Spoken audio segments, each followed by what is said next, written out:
പിതാവിൻ്റെയും പുത്രൻ്റെയും പരിശുദ്ധാത്മാവിൻ്റെയും നാമത്തിൽ ആമേൻ. ഇന്ന് 27-ാം തീയതി വെള്ളിയാഴ്ച. അമ്മേ പരിശുദ്ധമ്മേ, അമ്മേ പരിശുദ്ധമ്മേ, ദേവമാതാവേ, ദൈവമാതാവേ, കൃപാസനത്തിലൂടെ ഞങ്ങൾക്കും ഞങ്ങളുടെ ദേശത്തിനും അമ്മ മധ്യസ്ഥം തേടി തന്ന എല്ലാ അനുഗ്രഹങ്ങൾക്കും കൃപകൾക്കും ഞങ്ങളിപ്പോൾ ഹൃദയം നിറഞ്ഞ നന്ദി പറയുന്നു.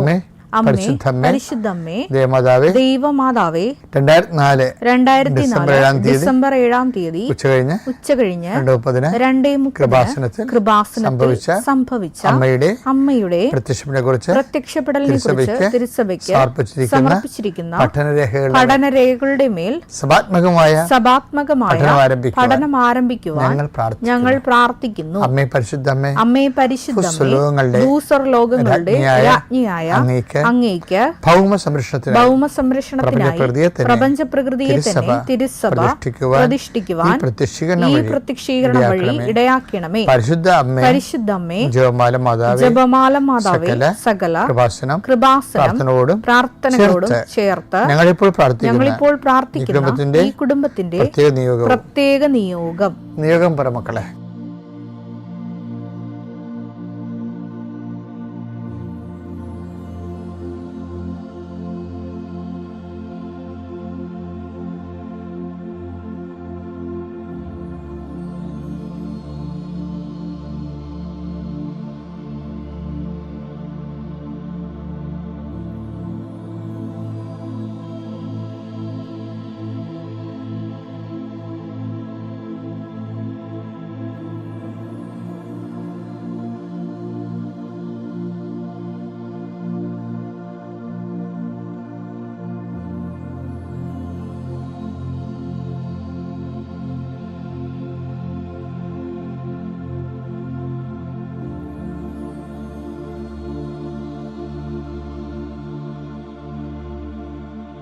അമ്മയുടെ പ്രത്യക്ഷീകരണത്തിന്റെ ഈ അനുഗ്രഹവേളയിൽ ഞങ്ങൾക്ക് സാധിച്ചു തരുവാൻ കനിയണമേ. ആമേൻ. വിശ്വാസ പ്രമാണം. സർവശക്തനായ പിതാവും ആകാശത്തിന്റെയും ഭൂമിയുടെയും സൃഷ്ടാവുമായ ദൈവത്തിൽ ഞാൻ വിശ്വസിക്കുന്നു. അവിടുത്തെ ഏകപുത്രനും ഞങ്ങളുടെ കർത്താവുമായ ഈശോമിശിഹായിലും ഞാൻ വിശ്വസിക്കുന്നു. ഈ പുത്രൻ പരിശുദ്ധാത്മാവിനാൽ ഗർഭസ്ഥനായി കന്യകാമറിയത്തിൽ നിന്ന് പിറന്ന് പൊന്തിയോസ് പീലാത്തോസിന്റെ കാലത്ത് പീഡകൾ സഹിച്ച് കുരിശിൽ തറയ്ക്കപ്പെട്ട് മരിച്ച് അടക്കപ്പെട്ട് പാതാളങ്ങളിൽ ഇറങ്ങി മരിച്ചവരുടെ ഇടയിൽ നിന്ന് 3-ാം നാൾ ഉയർത്ത് സ്വർഗത്തിലേക്ക് എഴുന്നള്ളി സർവശക്തിയുള്ള പിതാവായ ദൈവത്തിന്റെ വലതുഭാഗത്തിരിക്കുന്നു. അവിടെ നിന്ന് ജീവിക്കുന്നവരെയും മരിച്ചവരെയും വിധിക്കുവാൻ വരുമെന്നും ഞാൻ വിശ്വസിക്കുന്നു. പരിശുദ്ധാത്മാവിലും ഞാൻ വിശ്വസിക്കുന്നു. വിശുദ്ധ കത്തോലിക്കാ സഭയിലും പുണ്യവാന്മാരുടെ ഐക്യത്തിലും പാപങ്ങളുടെ മോചനത്തിലും ശരീരത്തിന്റെ ഉയർപ്പിലും നിത്യമായ ജീവിതത്തിലും ഞാൻ വിശ്വസിക്കുന്നു. ആമേൻ. സുഖസ്ഥനായ ഞങ്ങളുടെ പിതാവേ, അങ്ങയുടെ നാമം പൂജിതമാകണമേ. അങ്ങയുടെ രാജ്യം വരണമേ. അങ്ങയുടെ തിരുമനസ് സ്വർഗത്തിലെ പോലെ ഭൂമിയിലും ആകണമേ. അന്നു വേണ്ടുന്ന ആഹാരം ഇന്ന് ഞങ്ങൾക്ക് തരണമേ. ഞങ്ങളോട് തെറ്റ് ചെയ്യുന്നവരോട് ഞങ്ങൾ ക്ഷമിക്കുന്നത് പോലെ ഞങ്ങളുടെ തെറ്റുകൾ ഞങ്ങളോടും ക്ഷമിക്കണമേ. ഞങ്ങളെ പ്രലോഭനത്തിൽ ഉൾപ്പെടുത്തരുതേ, തിന്മയിൽ ഞങ്ങൾ രക്ഷിക്കണമേ. ആമേൻ. നന്മ നിറഞ്ഞ മറിയമേ, സ്വസ്തി. കർത്താവ് അങ്ങയുടെ കൂടെ സ്ത്രീകളിൽ അങ്ങ് അനുഗ്രഹിക്കപ്പെട്ടവളാകുന്നു. അങ്ങയുടെ ഉദരത്തിൻ ഫലമായി ഈശോ അനുഗ്രഹിക്കപ്പെട്ടവനാകുന്നു. പരിശുദ്ധ മറിയമേ, തമ്പുരാന്റെ അമ്മേ, പാപികളായ ഞങ്ങൾക്ക് വേണ്ടി ഇപ്പോഴും ഞങ്ങളുടെ മരണസമയത്തും തമ്പുരാനോട് അപേക്ഷിക്കണമേ. ആമേൻ. കർത്താവിന്റെ ഉന്നതമായ നാമത്തിന് സ്വസ്ഥം ചെയ്യുന്നു. കർത്താവിന്റെ വിശുദ്ധ പൗരോഹിത്യത്തെ മഹത്വപ്പെടുത്തണമേ. കർത്താവെ, സഭയിലുള്ള സാന്നിധ്യം പ്രകടമാക്കണമേ. 39 വർഷം ഞാൻ അർപ്പിച്ച കുർബാനയുടെ യോഗ്യതയാൽ കൃപാസനത്താറെ ജീവനോടെ പ്രത്യക്ഷപ്പെട്ട മാതാവിൻ്റെ പ്രത്യക്ഷീകരണത്തിൻ്റെ സാക്ഷിയാകാൻ അങ്ങനെ മക്കളെ കുരിശുയർത്തിക്കൊണ്ട് ഞാൻ ആശീർവദിക്കുന്നു. നിൻ്റെ ഇന്നത്തെ ദിവസത്തെ ഞാൻ ആശീർവദിക്കുന്നു. ഇന്ന് നിൻ്റെ ആശങ്കകളെ ഞാൻ ആശ്രയിച്ചുകൊണ്ട് അതിനെ താങ്ങാനും അതിനെ നിർവീര്യമാക്കാനുള്ള അഭിഷേകം കർത്താവ് നിനക്ക് നൽകട്ടെ.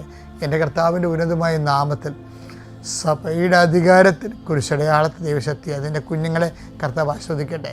ഗർഭിണിയാണ് നീയെങ്കിൽ ഇപ്പോൾ കൈവാരിൽ നിൻ്റെ ഉദരത്തിൽ കൈവച്ചുകൊണ്ട് കർത്താവിനെ നാം വിളിച്ചപേക്ഷിച്ചുകൊണ്ട് മാതാവിൻ്റെ മധ്യസ്ഥനെ കുഞ്ഞിനെ ഏൽപ്പിക്കട്ടെ. നീ നിൻ്റെ കുഞ്ഞും ആരോഗ്യമുള്ള കുഞ്ഞിനെ നീ പ്രസവിച്ചുകൊണ്ട് ആരോഗ്യമുള്ള കുഞ്ഞിനെ പ്രസവിച്ചുകൊണ്ട് അമ്മയും കുഞ്ഞും ആരോഗ്യമായിരിക്കാൻ കർത്താവിൻ്റെ നാമത്തെ ആശീർവദിക്കുന്നു. കർത്താവെ, ഔഷപിതാവിനെ പോലെ ഒരു കുടുംബം പോറ്റുന്നതിന് വേണ്ടി രാവും പോയനും കഷ്ടപ്പെടുന്ന ഭർത്താക്കന്മാരുണ്ട് ഈശോയെ, കുടുംബനാഥന്മാരുണ്ട് ഈശോയെ. അവർ കുഞ്ഞുങ്ങളെയും ജീവിത പങ്കാളിയും കാണാതെ പോലെ കർത്താവെ അവർ ജീവിതകാലം മുഴുവൻ അധ്വാനിക്കുന്നവരുണ്ട് ഈശോയെ. ജീവിതത്തിൻ്റെ പ്രത്യേക ഘട്ടങ്ങളിൽ കർത്താവെ താരം എന്തിനു വേണ്ടി അധ്വാനിക്കുന്നത് പോലും അറിയാൻ പാടില്ല അധ്വാനിക്കുന്നവരുണ്ട് ഈശോയെ. അവർക്കെല്ലാം ആത്മശക്തി കൊടുക്കണമേ. അവർ സഹിക്കുന്ന സഹനങ്ങൾ കർത്താവെ നിൻ്റെ പ്രത്യേക സന്ധിപ്പ് നൽകിക്കൊണ്ട് അവരെ നിലനിർത്തണമേ. അവരുടെ മനസ്സ് പതറിയിട്ടുണ്ടെങ്കിൽ, പ്രാർത്ഥനാ ജീവിതം തകർന്നു പോയിട്ടുണ്ടെങ്കിൽ അതെല്ലാം സ്വരുക്കൂട്ടി എടുത്തുകൊണ്ട് അവരെ നീ ഏറ്റെടുക്കണമേ എന്ന് പ്രാർത്ഥിക്കാൻ വേണ്ടി ഞാൻ അവർക്ക് വേണ്ടി മാധ്യസ്ഥം വഹിക്കുന്നു. എൻ്റെ കർത്താവിൻ്റെ ഉന്നതമായ നാമത്തിൽ നിൻ്റെ ജോലി, നിൻ്റെ വീട്, നിൻ്റെ വിവാഹം, നിൻ്റെ വഴികൾ, നിൻ്റെ വെളിച്ചമില്ലാത്ത അവസ്ഥകൾ എല്ലാം കർത്താവ് ആശീർവദിക്കുകയും അനുഗ്രഹിക്കുകയും ചെയ്യട്ടെ. നീ എന്ത് കാര്യത്തിന് വേണ്ടിയാണോ ഇന്ന് ഭാരപ്പെടുന്നത്, നീ ആരെ ഓർത്താണ് ഇന്ന് സങ്കടപ്പെടുന്നത്, നീ ആരെ ഓർത്താണ് പിന്നെ പേടിക്കണം, നീ കർത്താവ് പറഞ്ഞിട്ടുണ്ട്, ഒന്നിനെ മറ്റം പേടിച്ചാൽ മതി. ഇത് ആരെ പേടിക്കണമെന്ന് ഞാൻ പറയാം. കൊന്നതിന് ശേഷം തള്ളിക്കളയാൻ, നരകത്തെ തള്ളിക്കളയാൻ കഴിയുന്നവനെ പേടിക്കാൻ പറയുമ്പോൾ യേശു ക്രിസ്തുവിനെ മാത്രം പേടിച്ചാൽ മതിയെന്ന് നിന്നോട് നിൻ്റെ വിശ്വാസം പറയുന്നുണ്ടെങ്കിൽ ദൈവഭയത്തിലെ നീ അതിനുമായി ഈശോയെ മാത്രം പേടിച്ചുകൊണ്ട് ബാക്കിയെല്ലാ ഭയം നീക്കി കളയട്ടെ. എല്ലാം I will come with whatever you go. നീ എവിടെ പോയാലും ഞാൻ നിൻ്റെ കൊണ്ടായിരിക്കുന്ന അളിച്ച കർത്താവ് തന്നെ പറഞ്ഞ അലൈക്കുസ്സലാമ, ഇതാ സമാധാനം നിന്നോട് കൂടെ എന്ന് പറഞ്ഞ കർത്താവ് തന്നെ നിന്നോട് ചെയ്യുന്നു. ഭയപ്പെടേണ്ട, ഞാൻ നിന്നോട് കൂടെ ഉണ്ടെന്ന്. ആ വാക്ക് കർത്താവ് പാലിക്കും. അവസാനം വരെ പാലിക്കും, മരണം വരെ പാലിക്കും, നിത്യത വരെ പാലിക്കും. ആ പാലിക്കുന്ന വചനത്തെ വിശ്വസിച്ചുകൊണ്ടാണ് ഞാനും നീയും ജീവിക്കുന്നത്. നിൻ്റെ ജീവിതം, എൻ്റെ ജീവിതം പരിശുദ്ധമായ ജീവിതം പോലെ അവസാനം വരെ ദൈവത്തെ നിറയട്ടെ. ദൈവത്തെ നിറയാൻ വേണ്ടിയുള്ള ഉപാധികളായി ജീവിത സാഹചര്യങ്ങൾ മനസ്സിലാക്കാനുള്ള വിവേചന ബുദ്ധിയും ആത്മീയ ജ്ഞാനവും കർത്താവ് നിങ്ങൾക്ക് നൽകട്ടെ. നിത്യം പിതാവും പുത്രനും പരിശുദ്ധാത്മാവിനും നീക്കുക. ആമേൻ. എൻ്റെ പ്രിയപ്പെട്ടവരെ, പിന്നെ ചിലരൊക്കെ വന്ന് എന്നോട് പറയേ, എൻ്റെ മകൻ അങ്ങനെ ചെയ്യത്തില്ല അച്ഛാ, അവനാരോ കൂട്ടുകാരെ ചതിച്ചതാണ്, അവൻ്റെ കയ്യിൽ നിന്ന് പോലീസ് കഞ്ചാവ് പിടിച്ചെടുത്തെന്നൊക്കെ പറയും. ചിലപ്പോൾ അവർ പറഞ്ഞത് ശരിയായിരിക്കേ, അങ്ങനെ ഒത്തിരി പേര് ചതിച്ചിട്ടുണ്ടല്ലോ. ഞാൻ തന്നെയാണെങ്കിലും പുറത്തൊക്കെ പോകുമ്പോൾ എൻ്റെ ബാഗ് ലോക്ക് ചെയ്താണ് പോകുന്നത്. കാര്യം വല്ല അലമ്പന്മാരും ചിലപ്പോൾ നമ്മുടെ ബാഗിൽ കൊണ്ടൊന്നും എല്ലാം വെച്ചുള്ള അവസ്ഥ എന്തായിരിക്കും. അതൊക്കെ നല്ലതാണ്, ഒരു പ്രിക്കോഷൻസ് റെമഡി എടുക്കുന്നത് നല്ലതാണ്. എങ്കിലും പ്രാർത്ഥനയും ദൈവം തന്നെയാണ്. നമ്മുടെ കണ്ണ് വെട്ടിച്ച് എന്തൊക്കെ സംഭവിക്കാമല്ല. അപ്പം അതിനൊക്കെ സംരക്ഷണം നമുക്ക് വേണ്ടത്, ദൈവത്തിൻ്റെ സംരക്ഷണം വേണ്ടത്. ഞാൻ പറഞ്ഞ ഇതൊന്നുമല്ല. ഞാൻ പറയാൻ ഉദ്ദേശിച്ചെന്ന് പറയണത്, ഇപ്പം കഞ്ചാവ് കേസിൽ പിടിക്കപ്പെട്ട മകൻ അല്ലേ, അതുപോലെ ചിലർ പറയും പക്ഷേ ഞങ്ങൾ 6 മാസമേ ജീവിച്ചുള്ളൂ വെച്ചാ, പിന്നെ കേസൊക്കെ ആയിപ്പോയി, ഭാര്യയും ഭർത്താവ്. അപ്പോൾ ഇതൊക്കെ കേൾക്കുമ്പോൾ ഒരു തകർച്ചയല്ലേ കാണുക, മകൻ്റെ തകർച്ച. കേസിലായി, കുറ്റവാളിയായി. അപ്പോൾ തന്നെ ഈ ഭാര്യ ഭർത്താക്കന്മാരുടെ തകർച്ച, അവർ ഡൈവേഴ്സിലായി പോകുന്നു. അതൊക്കെ കേൾക്കുമ്പോൾ പരിശുദ്ധാത്മാവ് ഇത് കേൾക്കുമ്പോൾ ഇത് ഓൺലൈനിൽ അപ്പം തന്നെ വിവേചിക്കുമല്ല.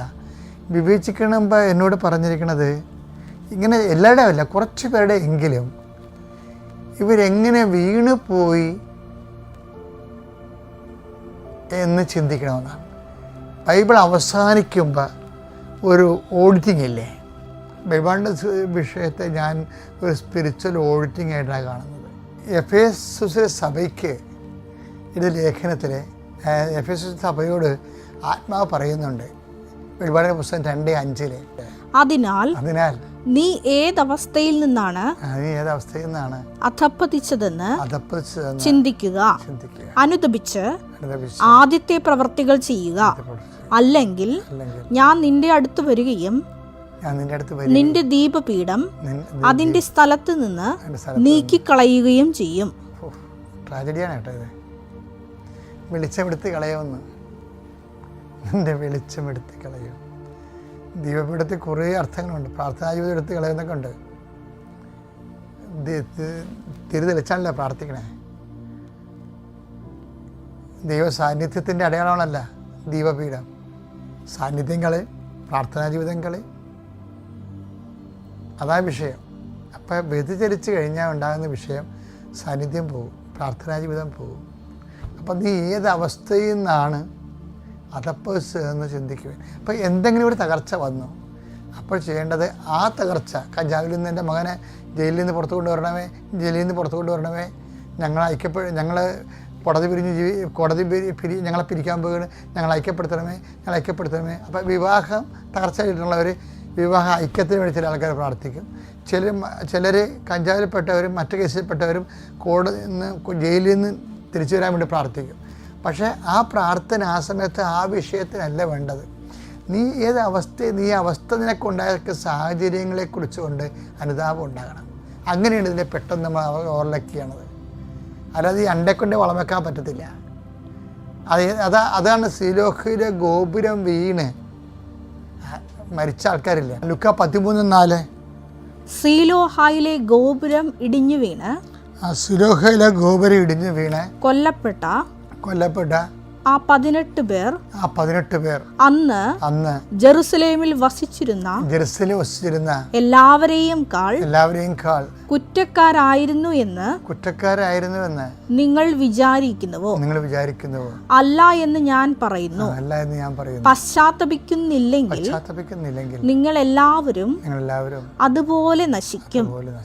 ഒരു തകർച്ച വന്നാൽ അതിൻ്റെ റൂട്ട് കാണേണ്ടത് പശ്ചാത്താപത്തിൽ എവിടെയാണ് കൃപ സംരക്ഷണം പോയെന്ന് നോക്കണം. ഇത് സംരക്ഷണം പോയതിൻ്റെ ഒരു റിസൾട്ടാണ് കാണുന്നത്. ഇങ്ങനെ വൈവാഹികമായിട്ട് അകന്നു പോവുക, അല്ലെങ്കിൽ കേസ് വന്ന് ജയിലിൽ പോവുക എന്നൊക്കെ. ചില കേസുകൾ പലരും ചില ന്യായമായ കാര്യങ്ങളൊക്കെ പീഡിപ്പിക്കപ്പെടുന്നുണ്ട്. ഇപ്പോൾ സുവിശേഷ സാക്ഷികളൊക്കെ അങ്ങനെയല്ലേ ജയിലിൽ കിടക്കണത്. അന്യായമായ കാര്യങ്ങളിൽ നിങ്ങളെ പീഡിപ്പിക്കപ്പെടുമ്പോൾ നമ്മളെപ്പോഴും നിങ്ങൾ ചെയ്ത കുറ്റത്തിൻ്റെ പേര് പീഡിപ്പിക്കപ്പെടുമ്പോൾ ആ പീഡിപ്പിക്കപ്പെടുന്ന വിഷയത്തിൽ നിന്ന് റിലീവ് ചെയ്യാനാണ് എല്ലാവരും നോക്കണത്. മറിച്ച് ഇതിൻ്റെ അണ്ടേക്കൊണ്ട് വളയം വെക്കാതെ ഇത് എവിടെ നിന്നാണ് കൃപ നഷ്ടപ്പെട്ടത് എന്ന് നോക്കണം. അതാണ് പശ്ചാത്തപിക്കുന്നില്ലെങ്കിൽ അപ്പോൾ പശ്ചാത്താപത്തിലൂടെയാണ് അത് വീണ്ടെടുക്കാൻ പറ്റത്തുള്ളൂ, അല്ലെങ്കിൽ സംരക്ഷണം കിട്ടത്തുള്ളൂ. അത് എന്താ കാരണം വെച്ചാൽ ഇപ്പം നിങ്ങൾ കഞ്ചാവുമായി പിടിക്കപ്പെട്ടൊരു മനുഷ്യൻ, ഒരു പയ്യൻ. അപ്പോൾ അതിന് എന്താ പശ്ചാത്താപം ഉള്ളതെന്ന് വെച്ച് കഴിഞ്ഞാൽ ഇപ്പം ചില അമ്മമാർക്ക് ഇനി മക്കൾക്ക് ഗ്യാരണ്ടി ഇല്ല. എന്താ വെച്ചാൽ അവർ പ്രഗ്നൻ്റ് ആയെന്ന് കേട്ട് കഴിഞ്ഞാൽ പിന്നെ അവർ പള്ളിയിൽ പോകത്തില്ല. ആ വകുപ്പിൽ കുടുംബ പ്രാർത്ഥന കളക്ട് ചെയ്യും. അപ്പോൾ ആ മകനെ കഞ്ചാവ് പിടിച്ചില്ലെങ്കിലല്ലേ പ്രൊട്ടക്ഷൻ ഇല്ലല്ലോ. കാര്യം നിങ്ങളെപ്പോഴും നോക്കണം. കർത്താവ് കഴിഞ്ഞ ദിവസം എന്താ പറഞ്ഞത്? വിതക്കുന്നത് തന്നെ കൊയ്യുമെന്നല്ലേ പറഞ്ഞത്. ഇപ്പോൾ ചിലരുണ്ട് നമ്മളെ കല്യാണത്തിൻ്റെ വിവാഹ ദിവസങ്ങളിലും വിവാഹ ജീവിതത്തിലും ഒത്തിരി പ്രാർത്ഥിച്ചൊരുങ്ങുന്നവരുണ്ട്. ഒരു പ്രാർത്ഥനയില്ലാതെ ആ വിവാഹ കാലങ്ങളിൽ പോലും വെള്ളമൊഴിച്ച് കൂട്ടുകാരുടെ കൂടെ പല അലമ്പയും നടക്കുന്ന ആൾക്കാരുണ്ട്. ഒരു അച്ചടക്കമില്ലാത്ത രീതിയിൽ അൾത്താര വരുന്നവരുണ്ട്. നിങ്ങളെ വിതക്കുന്നത് തന്നെ കൊയ്യും. അത് കാരണം നിങ്ങൾക്ക് സംരക്ഷണമില്ലാതെ വരികയും അവരുടെ എണ്ണം ഇപ്പോൾ കൂടുതലാണ്. ആരുടെയും കുഴപ്പമില്ല. ഞാനൊന്നും കേട്ടാൽ എനിക്കങ്ങനെ അത് ഫീൽ ചെയ്യത്തില്ല. കാര്യം എന്താണ്? അവർ വിതക്കുന്നത് അവർ കൊയ്യുന്നു. അവർക്ക് അതായത് നമുക്ക് അപ്പം നിങ്ങളെന്താ ചെയ്യേണ്ടത്? എങ്ങനെ അധപ്പതിച്ചു എന്ന് ചിന്തിക്കുകയും. അതാണ് വെളിപ്പാട് 2:5 പറയണത്. എങ്ങനെ അല്ലാതെ ഇപ്പം ഞങ്ങളെ ജയിലിൽ നിന്ന് ഇറക്കണമേ, ഞങ്ങളെ ഐക്യപ്പെടുത്തണമെന്ന് പ്രാർത്ഥിക്കുന്നതിന് പകരം ഇങ്ങനെ ഈ അവസ്ഥയിലേക്ക് ഞങ്ങൾ കൊണ്ടുവന്ന ഒരു ആധ്യാത്മികമായ സാഹചര്യവും കർത്താവ് ഇറങ്ങിപ്പോയ ഒരു സാഹചര്യമുണ്ട് ഞങ്ങളുടെ ജീവിതത്തിൽ നിന്ന്. ആ കർത്താവിനെ അക്കാലങ്ങളിലേക്ക് തിരിച്ചു കൊണ്ടുവരണം. യേശുക്രിസ്തു ഇന്നും ഇന്നലെയും എന്നും ഒരാളായത് കാരണം കഴിഞ്ഞ കാലങ്ങളിൽ നിങ്ങൾക്ക് അനുദപിച്ചാൽ അക്കാലങ്ങളിലേക്ക് കർത്താവിനെ നിങ്ങൾ കൊണ്ടുവരാൻ കഴിയുകയും നമുക്ക് തെറ്റിപ്പോയത് കറക്റ്റ് ചെയ്യാൻ കഴിയുകയും ചെയ്യും. സുവിശേഷം വായിക്കുന്നത് ജീവിക്കാൻ വേണ്ടിയാണ്. God B with you.